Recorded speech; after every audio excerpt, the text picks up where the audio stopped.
Hey, welcome to How's the Channel. In today's lesson, we will teach you how to change language in Outlook. Open your browser and paste the link you can find in the description box below. Open the web page.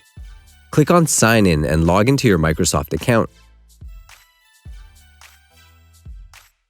Click on the gear icon at the top right corner and choose View All Outlook Settings at the bottom of the list. Select General from the left side menu and click on Language and Time. Choose the language you need from the drop-down list. Click on Save. That's it. Thanks for watching the video. Please like it and let us know if you use any of our tips and tricks. Subscribe to our channel. We upload new tutorials every day. See ya!